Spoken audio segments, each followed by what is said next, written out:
What's up, everybody? Welcome back to another Let's Talk. And I know it says Let's Talk Cars, and we're going to, but more specifically, we're going to talk about traffic. I had a stick shift for my first 3 cars, and it annoyed the ever-living piss out of me to try and drive in traffic.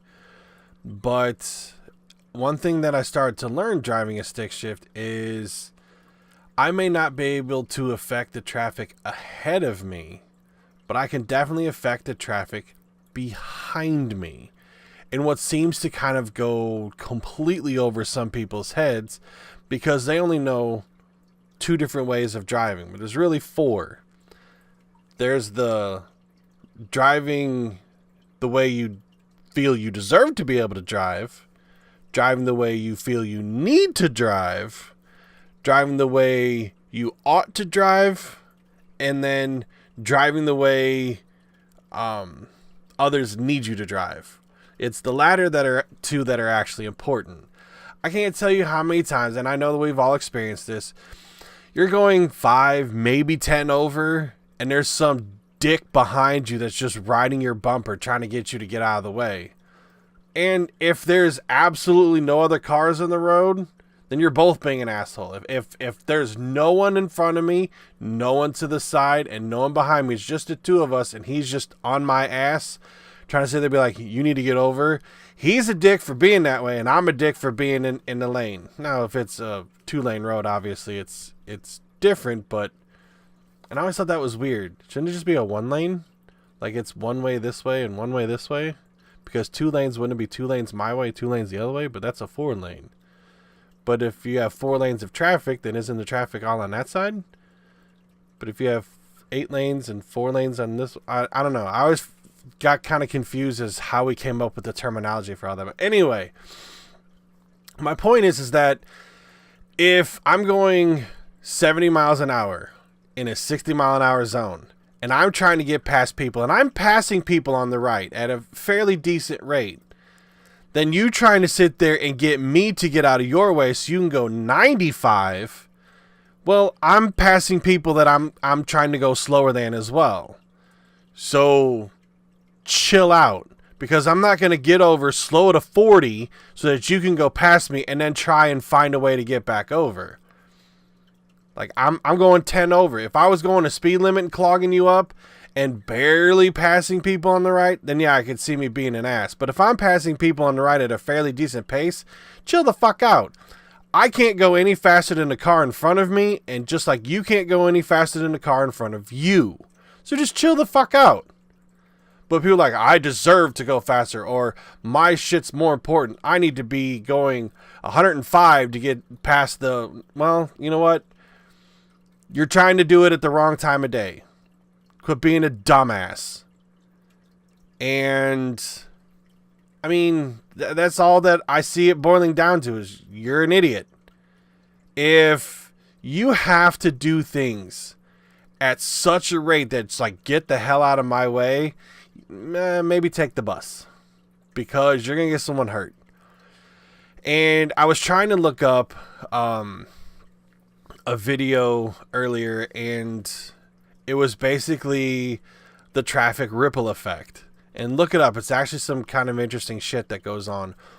But what it basically is you have someone that lightly hits the brakes. So if you're going 60 in a 60, let's just keep things simple here. You are going the speed limit. You have to slow down to 55. And you just real quick tap, just 60 to 55 instantaneously. Just dirt. The person behind you, if they were keeping pace with you at 60, they didn't hit the brake at the exact same time that you did, because they can't see what you were braking for. So now they hit their brakes, but they have to hit their brakes a little harder so they don't hit you. So they'll go from 60 to, let's say, 50. That's a fairly big, just skirt. That's a pretty big stop. Well, then the person behind them, if they were traveling 60, they didn't hit the brakes as fast as the person in front of them, or at the same time as the person in front of them. They've got to go from 60 to, let's say, 45. And you just watch it as it eventually would get to the point to where someone in the back has to stop. And that's if you don't have a decent distance between you. And that's why I always say, like 2 car lengths or whatever. So that if you see someone quickly tap their brakes, you just let off the accelerator and you just kind of coast in. You don't really have to brake to make up for that 5 miles an hour lost. But if you hit your brakes, you're going to have to hit your brakes harder because you were having a delay in the reaction. So 10 cars down, if everyone has that exact same reaction time from 5 miles an hour lost to 10 to 15 to 20, you're going to eventually get down to where 10 cars back, they are not moving. And if someone looks down for a brief second, looks up, sees that traffic's down, I don't care if they're trying to switch a radio station or get their phone to stop ringing. Whatever the reason may be, they take their eyes off the road for just a second, look down, they look up, and it sees that this car in front of them is at a damn near standstill. Now you have an accident. And that's how that shit kind of travels down. If you start to reduce your overall speed and go at a more consistent pace, you're going to find that traffic usually thins the fuck out. At least that's how I see it. Maybe I'm wrong, but I have seen and I've read articles that agree with me. And it was before I even started looking up those articles that I kind of went, you can be pissed at me all you want. Like I had a guy one time, active work on the highway. You could see the cranes moving and shit. So they're trying to tell you it's 35. And so I'm going, okay, well, 35. There's workers all around me. The highway went from 3 lanes wide on my side down to 1. Had concrete medians on either side. And this dude behind me is vroom, braking and vroom, honking his horn, flashes lights, flicking me off. I'm going, it's 35, dude. Do you not see every person around me on the other sides of these concrete medians are working? If something were to happen and you're trying to go 60, you've just killed someone. I mean, there's no other way around it. You just killed somebody. Chill the fuck out. It was for like a quarter of a mile, half a mile at most. And this dude's just, motherfucker, rolls down his window on the passenger side, makes sure to come around me. It's like, I hope you fucking die. I was like, I hope you roll your car because you were a dick. Like, I get sometimes you're in a hurry. Maybe some shit was going on at home. You had to get the kid ready and they puked all over themselves and it made you late for work because you were trying to drop them off at the babysitter. You're trying to get to work on time. You know you're going to be late, but trying not to be that late.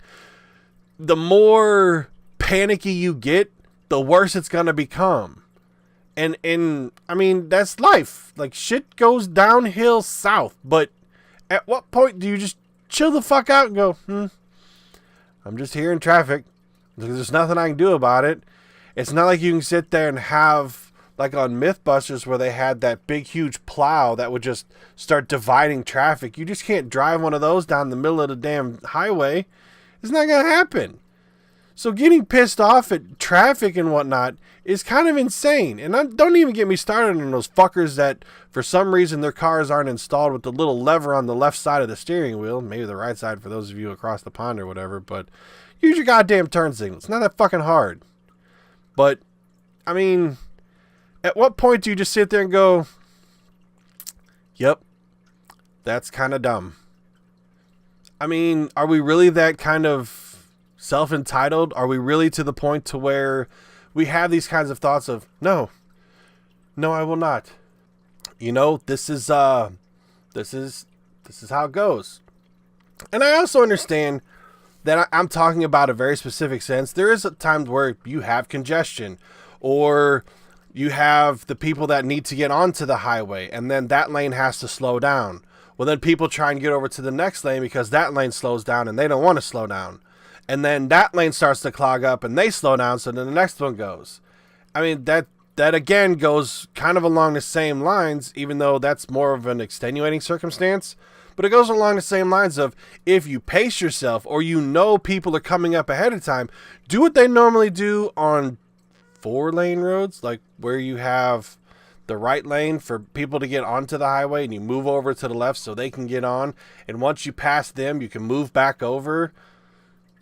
Implement that in the normal 3 to 6 lane, whatever the fuck lane, whatever lane.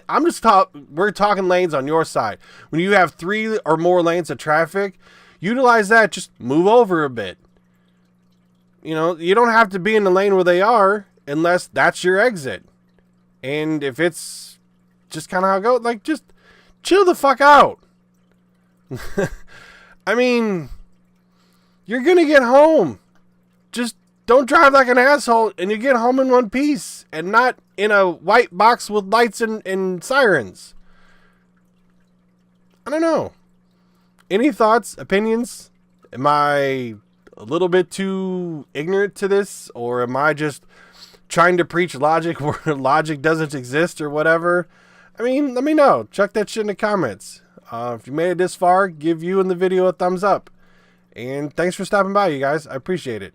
Got a topic you want me to talk about? Check that in the comments below. Till I see you in another video, and enjoy next week. Till I see another video, I'm Pickle, and I'm out.